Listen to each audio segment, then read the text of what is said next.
ठीक है। तो लास्ट क्लास में हम लोग प्रॉपर्टीज ऑफ नंबर्स पढ़ रहे थे। चाहो तो सामने भी बैठ सकते हो, आप लोगों के ऊपर है। ठीक है। लास्ट क्लास में हम क्या पढ़ रहे थे? प्रॉपर्टीज। कौन कौन से प्रॉपर्टीज पढ़ चुके हैं? Closure property and commutative property. समझ में आया था सबको? किसी को कोई मतलब उन दोनों में से कोई भी क्लोजर में डाउट है? अच्छा, उससे मतलब कहने का मतलब सब पिछला क्लास एक बार रिवाइज करवा दो। ठीक है, छोटा सा है ना। क्लोजर प्रॉपर्टी क्या होगा? जब आप जैसे कि फॉर एग्जांपल कोई भी नंबर ले लेते हैं, जैसे कि मैं एक नेचुरल नंबर ले लेता हूँ। ठीक है, क्लोजर प्रॉपर्टी क्या है कि जब आप किसी नेचुरल नंबर को किसी नेचुरल नंबर के साथ प्लस माइनस मल्टीप्लाई डिवाइड में से कुछ भी करते हैं, कोई भी ऑपरेशन करते हैं, मतलब दो नेचुरल नंबर को आपस में प्लस किए या दो नेचुरल नंबर को आपस में सब्सट्रैक्ट किए, मल्टीप्लाई किए, डिवाइड किए, कुछ भी किए और रिजल्ट भी नेचुरल नंबर आया, रिजल्ट भी नेचुरल नंबर आया, तब बोलेंगे कि क्लोजर प्रॉपर्टी फॉलो हो रहा है। ठीक है। और अगर दो नेचुरल नंबर को कुछ किए और रिजल्ट नेचुरल नंबर नहीं आया, कुछ और आ गया, तब हम क्या बोलेंगे कि क्लोजर प्रॉपर्टी फॉलो नहीं हो रहा है। ठीक है। कम्यूटेटिव प्रॉपर्टी क्या होता है कि जब हम कोई भी दो नंबर, जस्ट लेट्स से ए और दूसरा नंबर मान लेते हैं बी, इन दोनों को आपस में प्लस माइनस मल्टीप्लाई डिवाइड कुछ भी कर रहे हैं, क्या कर रहे हैं? प्लस माइनस मल्टीप्लाई डिवाइड कुछ भी करें और जो रिजल्ट आया, ठीक है, इसका प्लेस चेंज कर देने से भी वही रिजल्ट आना चाहिए, तब तो कम्यूटेटिव प्रॉपर्टी है, नहीं तो नहीं है। कहने का मतलब 2 + 3 और 3 + 2 क्या दोनों आपस में सेम है? यहां भी 5 आएगा और यहां भी 5 आएगा, मतलब कम्यूटेटिव प्रॉपर्टी फॉलो हो रहा है। आ रहा है समझ में? और अगर मैं इस तरीके की बात करूं 2 - 3 एंड 3 - 2, 2 - 3 क्या होगा? -1 एंड 3 - 2 क्या होगा? 1। तो यहां पास रिजल्ट सेम नहीं आ रहा है, तो कम्यूटेटिव प्रॉपर्टी फॉलो नहीं हुआ है। आ रहा है समझ में? कोई दिक्कत है इसमें? बोलिए सर। डिवीजन में डाउट है? कोई भी एग्जांपल ले लो, मतलब देखो आप लोग कुछ भी ले सकते हो, कैसा भी नंबर ले सकते हो, लेकिन मैं एक चीज मतलब सजेस्ट करना चाहूंगा। देखो एक चैप्टर है आप लोगों का क्लास 8 में भी है, linear equation in 2 variable, inverse and direct proportions. ठीक है। तो कई बार क्या होता है कि आप लोगों को सीखना सब कुछ है, ठीक है, समझो इस चीज को। आप लोगों को पता होना चाहिए कि कोई भी, जैसे कि मैथ्स का एग्जांपल ले लो, चलो मैं किसी की बुराई नहीं कर रहा, बस मैं बता रहा हूँ। ठीक है। कई जगह क्या होता है कि सिर्फ क्वेश्चन आंसर प्रैक्टिस करवाते हैं, that is not the correct way of study. आपको पता होना चाहिए कि कहीं पास अगर कुछ कर रहे हैं तो क्यों कर रहे हैं, उसका बेसिक रीजन पता होना चाहिए। ठीक है। जैसे मैंने आप लोगों को उस दिन एग्जांपल दिया था कि एसोसिएटिव प्रॉपर्टी या ये सब प्रॉपर्टी हम क्यों पढ़ रहे हैं? कैलकुलेशन को इजी बनाने के लिए। कैलकुलेट तो सब कर सकते हैं ना, जैसे कि मैं उसी दिन एग्जांपल दिया था 2, 17 और 8 का शायद एग्जांपल दिया था, यही नंबर था शायद, मेरे को एग्जैक्टली याद नहीं है। ठीक है। तो अगर इसको ऐड करना होगा, ठीक है, तो एक छोटा सा बच्चा क्या करेगा? 17 + 2 19 + 8 27। आप क्या कर सकते हो? 2 + 8 10, 17 10 27 है या नहीं है? 2 + 8 मतलब 2 और 8 को पहले प्लस कर देने से कैलकुलेशन इजी हो गया। आ रहा है समझ में? तो आप लोगों को ये भी ऐसा तो है, ठीक है, मैं बोल दिया कि भाई ये करने से ऐसा होता है, लेकिन पता भी तो होना चाहिए उसका नाम क्या है। कि अगर सामने वाला कोई पूछ ले कि भाई इसको किए हो, इसका नाम क्या है, तो वो बताते बनना चाहिए। इसलिए हर चीज को पढ़ना इंपॉर्टेंट है। सिर्फ एनसीईआरटी के या फिर किसी भी बुक के क्वेश्चन आंसर प्रैक्टिस नहीं करोगे। आ रहा है समझ में? हाँ, मार्क्स लाने के लिए तो वही करना ही पड़ता है at the end of the day, लेकिन अपना समझ भी होना चाहिए। समझ में आया? क्योंकि लोअर क्लासेस मार्क्स आ जाएगा, हायर क्लासेस में क्या करोगे फिर? ठीक है। तो डिवीजन का क्वेश्चन पूछेगा, ध्यान दो। ठीक है। तो समझो सारे क्वेश्चंस, सारे नंबर्स, लेकिन सामने प्रेजेंट करो जो इजी हो। ठीक है। जैसे मैं एग्जांपल ले लेता हूं, 3 divided by 2 and 2 divided by 3। Side में भाई लिख के डिवाइड कर ले, क्या कर ले? लिख के डिवाइड कर ले। जैसे 3 डिवाइडेड बाई 2, 2 1 जा 2, कितना बचेगा? 1। अब कुछ नहीं है, 3 के बाद और कुछ नहीं है, 3 के बाद कुछ है क्या? यही गलती है। ठीक है, जैसे कि मैं बोला 5 रुपया दिया हूं किसी को, मान लो मैं बोल सकता हूं ना कि भाई 5 रुपया 0 पैसे दिया हूं, तो वैसे ही 3 लिखा है मतलब 3.00 है, ऐसा नहीं है कि कुछ नहीं है। ठीक है, तो हम क्या करेंगे, डेसिमल को ऊपर ट्रांसफर कर देंगे और इस 0 को नीचे। 2 के टेबल में 10 आता है कितने बार में? 2 5 जा 10। ठीक है, अब एक 0 कैंसिल हो गया है तो बाकी 0 से में कोई मतलब नहीं है, तो हमारा आंसर क्या आ रहा है? 1.5। ठीक, नहीं अभी पहले हम आंसर निकालेंगे, उसके बाद हम बताएंगे कि कॉम्पिटिटिव प्रॉपर्टी है या नहीं है। ठीक है, अब उसके बाद क्या है, अब 3 डिवाइडेड बाई 2 किए, अब हमें इसका प्लेस चेंज करके वैल्यू निकालना है, मतलब 2 डिवाइडेड बाई 3, इसका वैल्यू निकालते हैं फटाफट। 2 डिवाइड होगा किससे? 3 से, तो 3 0 जा 0। ऐसा क्यों किए हम? 3 के टेबल में 2 नहीं आता है, तो 2 से छोटा कौन सा नंबर आता है 3 के टेबल में? 0। कितने बार में आता है? 0 बार में। 3 0 जा 0, 2 माइनस 0। भाई तेरे पास 2 रुपया है, मैं एक भी रुपया नहीं लिया, कितना बचा है तेरे पास? 2 रुपया, तो 2 माइनस 0 2। अब 2 के बाद क्या हमारे पास? डेसिमल एंड जीरोस हैं, डेसिमल में ऊपर भेज देता हूँ 0। 3 के टेबल में 20 आता है क्या? तो क्या आता है? कितने बार में? 3 6 जा, माइनस किया तो 2 बचा, फिर से नेक्स्ट 0, फिर से 6, फिर से 18, फिर से 2, ऐसा रिपीटेटिव चलते रहेगा। तो फिलहाल आप लोगों के क्लास के हिसाब से डेसिमल के बाद 2 डिजिट सफिशियंट है, आप चाहो तो इसको राउंड ऑफ भी कर सकते हो, पर रहने दो। ठीक है, कैलकुलेशन मतलब आप लोग एस्टिमेटिंग पढ़े हो ना? एस्टिमेशन नहीं पढ़े हो? चलो मैं पढ़ाऊंगा, याद नहीं है, मैं पढ़ाऊंगा किसी क्लास में, कोई बात नहीं, मैं बताऊंगा किसी क्लास में, फिलहाल के लिए यहां तक रहने देते हैं।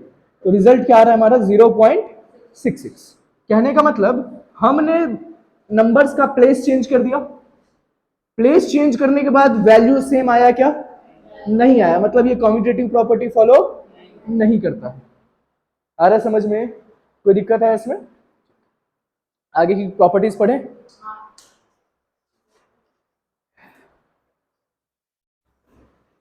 और देखो क्लास में थोड़ा सा रेगुलर रहने की कोशिश करो, वैसे अगर जेन्युइन रीजन है तो कोई दिक्कत नहीं है, ठीक है, लेकिन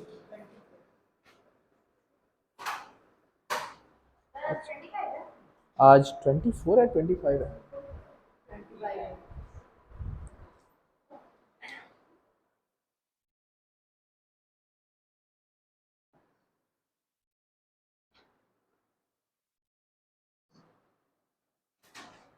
नेक्स्ट क्या है हमारा? Associative property. ठीक है, एसोसिएटिव प्रॉपर्टी के बारे में हम पहले ही जान चुके हैं, 217(8) का एग्जांपल देख लिए हैं। ठीक है, देखो क्वेश्चन क्या है, एसोसिएटिव प्रॉपर्टी होता क्या है? ठीक है, समझ लो, थोड़ा सा लिख लेना बाद में। ठीक है, देखो जैसे 2 plus 3 plus 5 is equal to, इसको कौन सॉल्व करेगा? ठीक है, अपने नोटों को सॉल्व करो। नेक्स्ट, बाकी कोई सॉल्व नहीं करेगा। 3 प्लस 2 प्लस 5, इसको कौन सॉल्व करेगा? राजीव सॉल्व कर फटाफट, नोटबुक में पेन नहीं है तेरे पास? चले, ठीक है।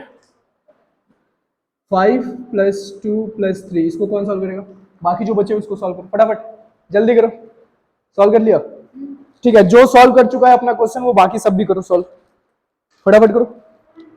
हाँ, अरे सब करना है क्या? हाँ पूरा सॉल्व करो, कोई दिक्कत नहीं। सॉल्व तो हमको करना है, आपको काहे दिक्कत होगा? ऐसा क्या? चेक करना भाई, सबका आंसर सेम थोड़ी आएगा। कैसे आ जाएगा? नंबर तो एक ही है। ऐसा क्या? अच्छा, रुक जा, बता रहा हूँ तेरे को। अरे करो, वही है। यार ऐसा थोड़ी होता है, मिस्टेक कर रहे होगे, देखो ढंग से। वही थोड़ी आएगा यार, वही आएगा राजीव, पक्का? अच्छा, चलो देखो, पहले क्या किए तुम लोग? 2 प्लस 3 किए और जो रिजल्ट आया उसमें क्या ऐड किए 5। तो 5 प्लस 2 चलो मैं सीक्वेंस के हिसाब से अगर देखूं तो 2 प्लस 3 किए, आंसर क्या आया 5, 5 प्लस 5 10, ठीक है। अच्छा यहां पास 3 प्लस 2 किए, जो रिजल्ट आया उसको किसके साथ ऐड किए 10 आया, और यहां पास 5 प्लस 2 किए और जो रिजल्ट आया उसको किसके साथ ऐड किए 3 के साथ, 5 प्लस 2 7 प्लस 3 10। कहने का मतलब हमारे पास 3 नंबर्स हैं, क्या है 3 नंबर्स हैं, 3 में से किसी भी 2 को पहले सॉल्व करो और जो रिजल्ट आया उसको तीसरे के साथ सॉल्व करते हैं, है ना, तो रिजल्ट चेंज नहीं होगा। मतलब चाहे मैं ए और बी को पहले सॉल्व करूं और जो रिजल्ट आए उसको किसके साथ सॉल्व करूं सी के साथ, फिर मैं समझ लो बी और सी को पहले सॉल्व करूं और जो रिजल्ट है उसको किसके साथ सॉल्व करूं ए के साथ, या फिर ए और सी को, वैसे ये कॉम्पिटिटिव प्रॉपर्टी हो जाएगा, फिलहाल के लिए रहने देते हैं इसको। समझ में आया कि ए और बी को पहले सॉल्व करके सी के साथ ऑपरेट करूं या बी और सी को पहले सॉल्व करके ए के साथ ऑपरेट करूं, रिजल्ट में कोई चेंजेस नहीं आएगा अगर, तब ये एसोसिएटिव प्रॉपर्टी कहलाएगा। और अगर रिजल्ट चेंज हो गया तो एसोसिएटिव प्रॉपर्टी नहीं कहलाएगा। आ रहा है समझ में, नहीं आ रहा है? अच्छा चलो एक एक एक क्या कॉम्पिटिटिव 2 के केस में, हाँ कॉम्पिटिटिव 2 के केस में, और उसमें पोजीशन चेंज होना चाहिए। जैसे मैं इसकी बात करूं तो ये एसोसिएटिव नहीं कॉम्पिटिटिव प्रॉपर्टी है। क्यों? क्योंकि 2 की जगह क्या लिख दिया हूं 3, और 3 की जगह क्या लिख दिया हूं 2, यहां 2 3 सॉल्व हो रहा है, यहां 3 2 सॉल्व हो रहा है, तो ये क्या है कॉम्पिटिटिव प्रॉपर्टी है। आ रहा है समझ में? तो जहां पोजीशन चेंज हो वो कॉम्पिटिटिव प्रॉपर्टी है, और जहां सीक्वेंस में हम किसी 2 को पहले सॉल्व कर रहे हैं फिर बाद वाले 2 को पहले सॉल्व कर रहे हैं सेकंड वाले में, तो इस केस में कहलाएगा एसोसिएटिव प्रॉपर्टी। आ रहा है समझ में? कोई दिक्कत है इसमें? जस्ट एक एग्जांपल की मैं पूछ रहा हूं आप लोगों को कि हम यहां क्या कर रहे हैं, बी को ए के साथ एसोसिएट कर रहे हैं, रिलेट कर रहे हैं, और यहां पास बी को सी के साथ एसोसिएट कर रहे हैं, रिलेट कर रहे हैं, है या नहीं है? और इस एसोसिएशन से, मतलब इनका जो हम रिलेट कर रहे हैं, इससे हमारा जो रिजल्ट है उसके ऊपर कोई इफेक्ट नहीं पड़ रहा है, तब हम इसे एसोसिएटिव प्रॉपर्टी बोलेंगे। और जब इसका रिजल्ट पे इफेक्ट पड़ जाए तब हम इसे एसोसिएटिव प्रॉपर्टी नहीं बोलेंगे। एक एग्जांपल देखें, ठीक, एक एग्जांपल देखते हैं सब्सट्रैक्शन का। किसका एग्जांपल देखते हैं? 5 माइनस 3 माइनस 2। अब इसमें 5 माइनस 3 पहले कर लो और फिर 2 के साथ सब्सट्रैक्ट करो। 5 माइनस 3, अरे बोल सकते हो 2, 2 माइनस 2 0, और 5 माइनस 3 माइनस 2, अगर मैं इन दोनों को पहले सॉल्व किया 3 माइनस 2 1, 5 माइनस 1 4, तो रिजल्ट पे इफेक्ट हो गया है इस बार, सॉरी रिजल्ट पे इफेक्ट पड़ गया है ना? मतलब अगर मैं इसको प्लस के केस में देखूं तो 5 plus 3 plus 2, 5 plus 3 plus 2, 5 plus 3 8 plus 2 10, और अगर मैं यहां 3 प्लस 2 करूं कितना आएगा 5, 5 प्लस 5 10। कोई दिक्कत है इसमें? तो एडिशन के केस में मैं पहले इन दोनों को सॉल्व करूं या पहले इन दोनों को, रिजल्ट पे इफेक्ट, तो यहां पर एसोसिएटिव प्रॉपर्टी फॉलो हो गया। और यहां पर अगर मैं ध्यान दूं तो क्या हो रहा है कि मैं इन दोनों को पहले सॉल्व कर रहा हूं तो रिजल्ट 0 आ रहा है, लास्ट के 2 टर्म्स को पहले सॉल्व कर रहा हूं तो रिजल्ट 4 आ रहा है, तो रिजल्ट चेंज हो गया। तो इस केस में एसोसिएटिव प्रॉपर्टी फॉलो नहीं हुआ। समझ में आ रहा है? कोई दिक्कत है इसमें? पक्का बिटाल दूं? ठीक है। अब सर हम लोग को लिखने दो, तो इतना कुछ मत लिखो, मैं लिखवा रहा हूं जो लिखवाऊंगा नोट्स के लिए। ये तो बस एग्जांपल्स दे रहा था। सवारे, हाँ ठीक है, ध्यान दो। अच्छा ये किसका साइन है? ऑपरेटर का। इसका मतलब plus minus subtraction divide multiply. Minus और सब्सट्रैक्शन दोनों बोल रहे थे, क्या डिफरेंस है दोनों? ए एस्ट्रिक्स बी पहले सॉल्व करो या फिर बी एस्ट्रिक्स सी पहले सॉल्व करो। अगर एसोसिएटिव प्रॉपर्टी है तो दोनों आपस में इक्वल होना चाहिए। कोई दिक्कत है? स्टार्ट नहीं बोलते, एस्ट्रिक्स बोलते हैं। और प्रोग्रामिंग लैंग्वेज है मैथ्स में, कभी कभी इसको ऑपरेटर भी बोलते हैं। ठीक है, एग्जांपल्स देखें। Associative properties on integer. अच्छा, मैं क्लोजर प्रॉपर्टी और कम्यूटेटिव प्रॉपर्टी समझा था लास्ट क्लास में, तो इसमें मैं सिर्फ टेबल बनाऊंगा, आंसर आप लोग दोगे। समझ में आया? एग्जांपल्स आप लोग सोचो, सब कुछ आप लोग सोचो। ठीक है,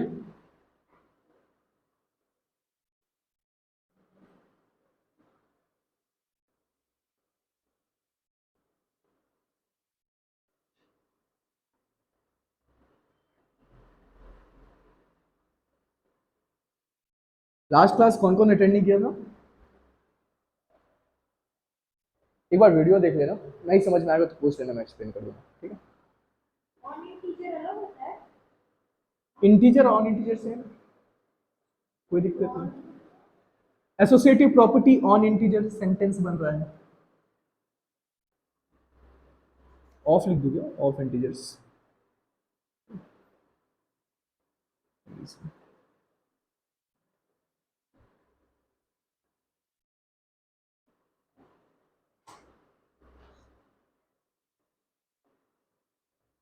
सबके सब सोचो एक बार, ठीक है, कि किस केस में फॉलो होगा और किस केस में फॉलो नहीं होगा। उसके बाद तो मैं बताऊंगा ही। ठीक है, खुद सोचो, ठीक है, कि क्या नंबर लेंगे, क्या ऑपरेशन होगा। ठीक है, और लिखो इस तरीके से कि खुद को बाद में पढ़ने के बाद समझ में आए। ठीक है,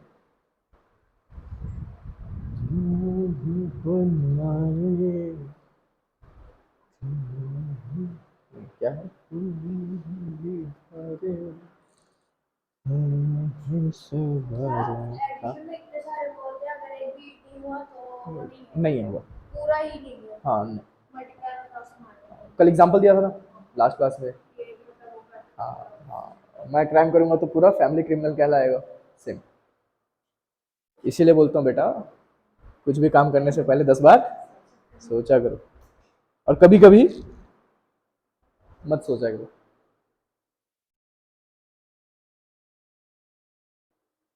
तू ही बिगड़े, लिख लिया?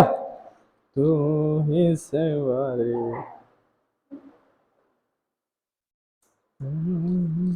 एग्जाम्पल्स क्या है? एग्जांपल भी लिखो। कैसे पता चले मेरे को, कैसे पता चलेगा? बता भाई, जल्दी बता।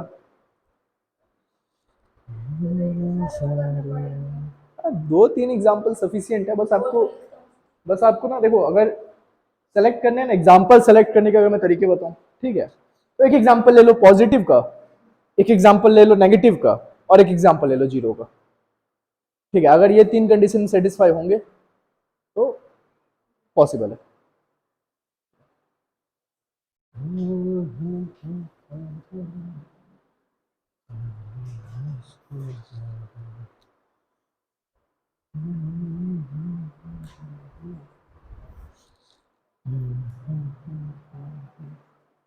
जल्दी कीजिए सर।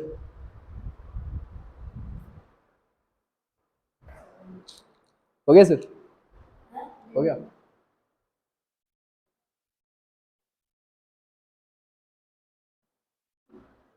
जल्दी के चक्कर में कैलकुलेशन मिस्टेक मत करना, आराम से, कामनेस होना चाहिए और स्पीड भी। ये दोनों कॉम्पिटेटिव प्रॉपर्टी है, पूछ कैसे? यहाँ 7 सामने लिखा है, हाँ। यहाँ 7 पीछे लिख दिया, हाँ। यहाँ 9+8 सामने लिखा है। कम्यूटेटिव प्रॉपर्टी तो 2 नंबर में होता है, ये तो 3 है। कॉम्पिटेटिव प्रॉपर्टी में क्या होता है, हम चीजों की पोजीशंस चेंज करते हैं साइन के अराउंड, है ना? तो ऑपरेशन है ये, ऑपरेशन के अराउंड हमने क्या किया, यहाँ देख, यहाँ देख, यहाँ देख अपने नोटबुक पे। तो क्या हो रहा है, ऑपरेशन के अराउंड आपने क्या किया, पोजीशन चेंज कर दिया, 7 को पीछे लिख दिया, 9+8 को सामने लिख दिया, तो ये क्या हो गया, कॉम्पिटेटिव प्रॉपर्टी हो गया। थोड़ा लॉजिक से देखो कि यहाँ भी 9+8 पहले सॉल्व कर रहे हो, यहाँ भी 9+8 पहले सॉल्व कर रहे हो, है या नहीं? एसोसिएटिव प्रॉपर्टी थोड़ी, यहाँ भी, अच्छा यहाँ ठीक है, ये सही बनाए हो पर यहाँ मिस्टेक हो गया, ठीक है, इसीलिए एग्जाम्पल्स बोलता हूँ मैं। समझ में आया मैडम?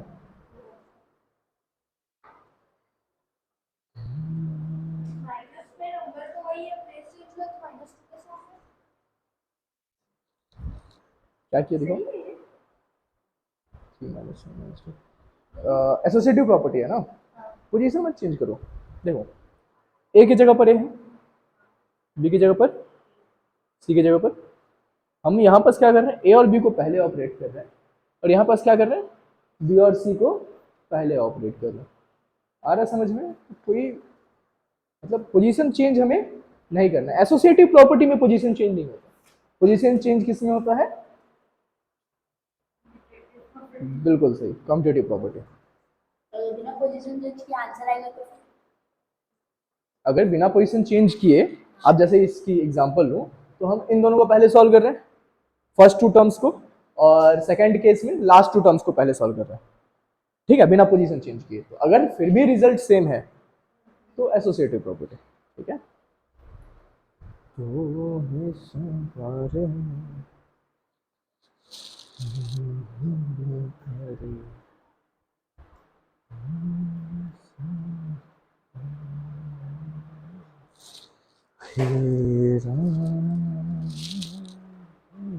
बन रहा सर?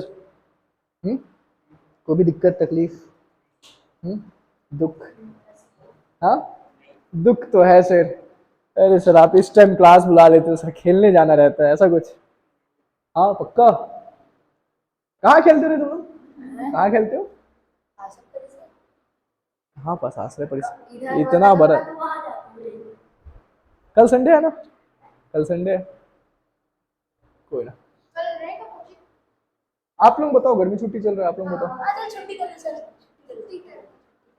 छुट्टी कर दूं? कौन कौन बोल रहा है छुट्टी कर दूं? तो हाथ उठाओ तो एक बार। तुम लोग का अलग से क्लास कर। सर सही है, कल स्कूल से जाना है ना। देखो सर आंसर अलग आ रहा, मतलब अच्छा 1 - 2 बिल्कुल सही। 1 - 2 - 1 हाँ -1 3 -1। देखो, आप क्या लिखे हो, 3 - 1 -2 लिखे हो। आप पहले क्या सॉल्व किए? 3 - 1 मैं फिर से लिख लेता हूँ इसको, 3 - 1 - 2। आप पहले इसको सॉल्व किए, 3 - 1 क्या हो गया? 2, 2 - 2 क्या हो गया? ये मेरा ही वाला एग्जाम्पल है क्या? नहीं आपका इसको किया 2 + 5 अच्छा ठीक है, कोई बात नहीं, कोई बात नहीं, कोई बात नहीं। सेकंड में क्या किया आपने, इसको पहले सॉल्व किया। 1 - 2 क्या आएगा? -1 ब्रैकेट के अंदर आया, माइनस माइनस 3 + 1 क्या हो जाएगा? ये मेरा एग्जाम्पल है बेटा, कोई बात नहीं। समझ में आया क्या करना है? ठीक, तो मतलब ऐसे सॉल्व करेंगे तो हाँ एस इसका, हाँ भाई एग्जाम्पल लिखना पड़ेगा ना। टेबल बना के बस छोड़ दोगे तो बाद में खुद को समझ में नहीं आएगा।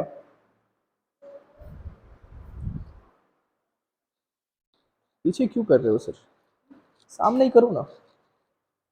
पीछे का फिर ढूंढ नहीं पाओगे, कब पूरा कचरा हो जाएगा लास्ट में।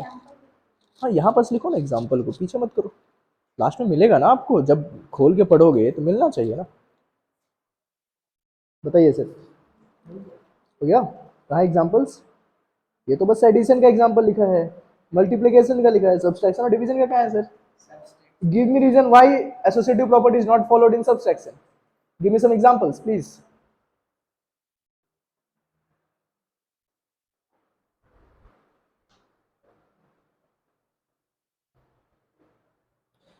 अच्छा मैं ये पूछ रहा था, मैं सो जाऊंगा कल तक, कल उठता हूँ फिर तुम लोग का सॉल्यूशन कल तक हो जाएगा। हाँ मुंह देख रहे हैं मेरा। एक एडिशन का कितना कितना एग्जांपल बनाना है? एक का दो दो या तीन।